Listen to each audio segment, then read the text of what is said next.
ครับสวัสดีท่านผู้ชมมื้อนี้เฮาสิมาย่างปลากินพันกระปุ่นกันนี่มาดูตอนนี้เฮาก็ย่างแล้ว4โต้เฮาสิไปกินเดี๋ยวติตอนนี้เฮาก็กำลังสิชุกแล้วมีตัวหนึงกำลังย่างใหม่แต่3ตัวนี่ไกลแล้วเอาไกลเวลาจะได้ถึงเวลาสำคัญแล้วเฮาสิไปกินกันอยู่ที่ห้องเด้อไปเลยหลังจากเขาอันนั้น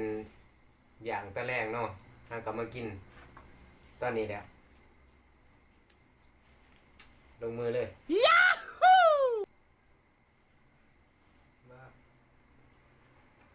บุ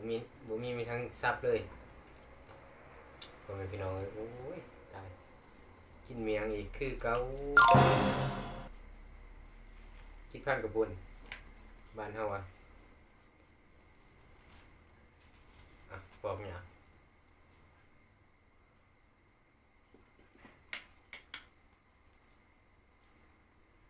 ลองชิมเบิ่งน้ำจิ้มก่อนน้ำจิ้มก็จนเลือถ้วย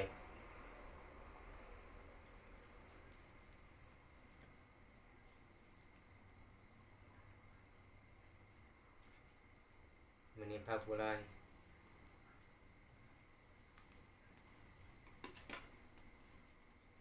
ลองตัก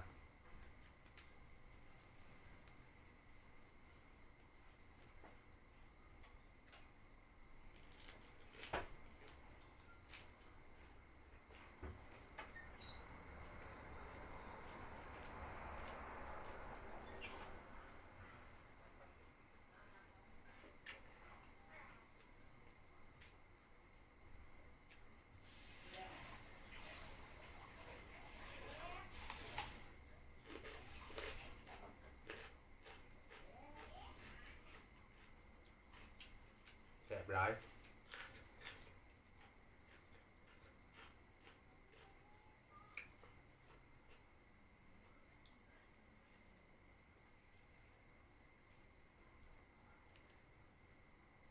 มาเพื่อนต้องการกันมาเด้อเพื่อนพี่น้องแซ่บเลยกินคนเดียว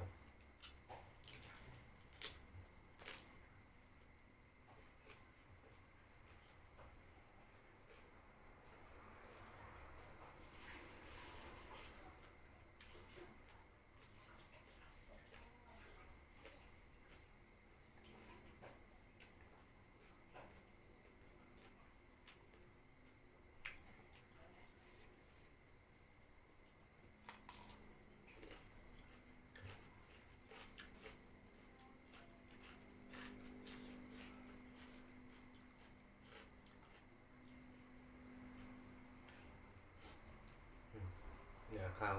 ปลา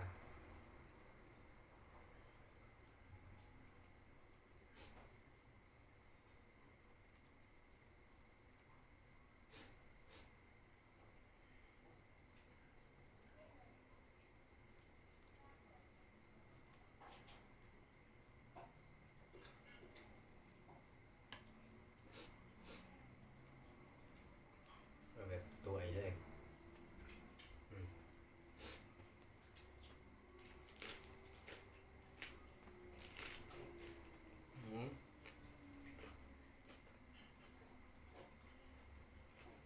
มาเวิร์ดงอนยัง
กินแต่เพชร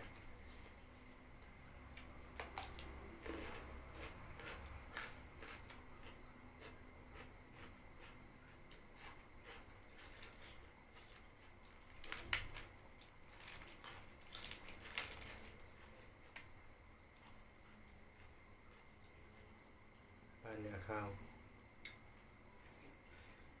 เพิ่งกินหยกได้ตอนเช้าหยกออกมาจากงูเลยบริชื่อเลยชื่อแต่พวกผักพวกขนมจีนพวกกระปุ่นแตงป้านี้เอาเองดักไว้แล้วละวันอาทิตย์วันเช้าหยกเอา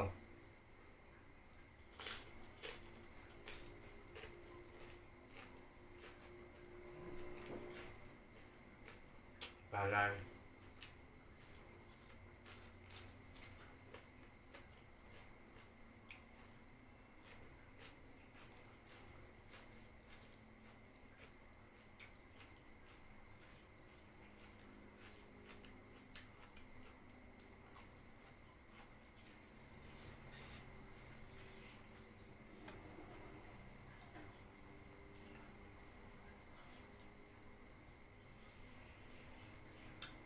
ทำน้ำจิ้มลายเปิด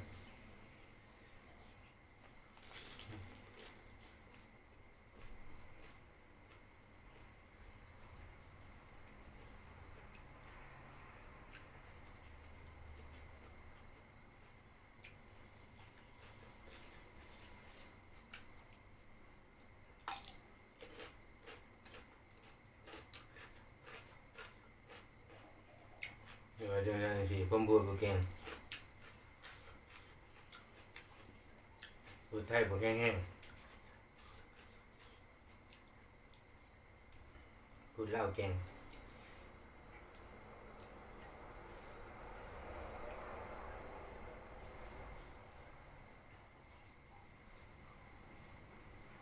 อยู่ไทย4 ปีแต่พูดบ่ค่อยพูดไทยบ่ค่อยชัดน่าจะพูดลาว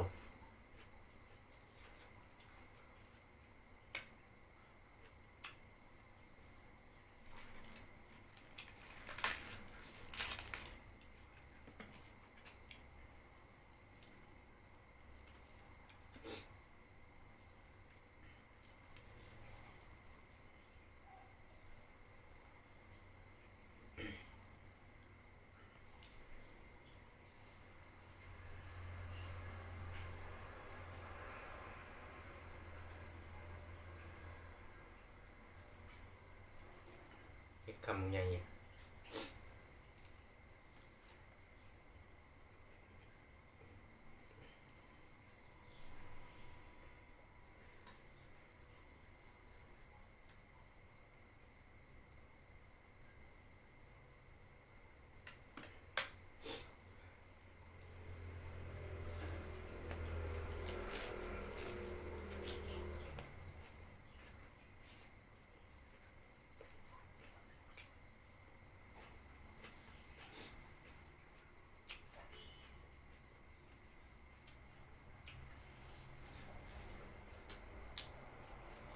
พระแม่บท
คลิปนี้ก็ทำนี่ครับ